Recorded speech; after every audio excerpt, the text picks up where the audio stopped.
Voici un verset biblique pour le mariage, tiré du Nouveau Testament. Éphésiens 5, 25 à 33, Louis II. Marie, aimez vos femmes, comme Christ a aimé l'Église, et s'est livré lui-même pour elle, afin de la sanctifier par la parole, après l'avoir purifiée par le baptême d'eau, afin de faire paraître devant lui cette Église glorieuse, sans tache, ni ride, ni rien de semblable, mais sainte et irrépréhensible. C'est ainsi que les maris doivent aimer leur femme comme leur propre corps. Celui qui aime sa femme s'aime lui-même, car jamais personne n'a haï sa propre chair, mais il la nourrit et en prend soin comme Christ le fait pour l'Église, parce que nous sommes membres de son corps. C'est pourquoi l'homme quittera son père et sa mère et s'attachera à sa femme, et les deux deviendront une seule chaise. Ce mystère est grand. Je dis cela par rapport au Christ et à l'Église. Du reste, que chacun de vous aime sa femme comme lui-même, et que la femme respecte son mari. Explication. Ce passage met en avant l'amour sacrificiel et inconditionnel qu'un mari doit porter à sa femme, à l'image de l'amour de Jésus-Christ pour l'Église. Le mariage chrétien est basé sur un engagement profond, une union spirituelle où l'amour et le respect mutuel doivent régner. L'homme est encouragé à traiter sa femme avec honneur et bienveillance, en la chérissant comme il le ferait pour lui-même.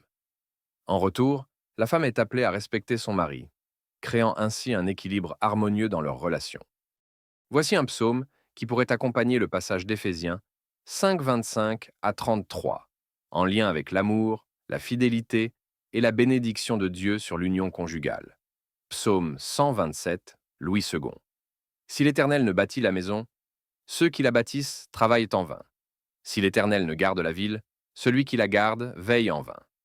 En vain vous levez-vous matin, vous couchez-vous tard, et mangez-vous le pain de douleur. Il en donne autant à ses bien-aimés pendant leur sommeil. Voici, des fils sont un héritage de l'Éternel. Le fruit des entrailles est une récompense. Comme les flèches dans la main d'un guerrier, ainsi sont les fils de la jeunesse. Heureux l'homme qui en a rempli son carquois. Ils ne seront pas confus quand ils parleront avec des ennemis à la porte. Explication. Ce psaume souligne l'importance de la bénédiction de Dieu dans tout ce que nous faisons, y compris la construction d'une famille et d'une maison. Il rappelle que sans la présence de Dieu, nos efforts peuvent être vains. Le mariage, comme la maison dont parle ce psaume, est une union qui doit être bâtie sur la foi et la confiance en Dieu. C'est en s'appuyant sur l'amour de Dieu et en suivant ses voies que le couple pourra prospérer.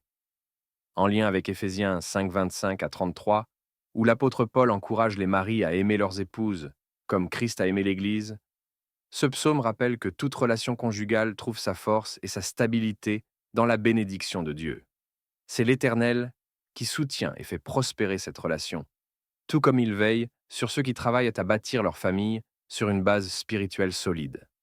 Cela pourrait être une belle méditation à ajouter à un mariage, mettant l'accent sur la nécessité de construire cette maison qu'est le mariage sur la foi et l'amour divin.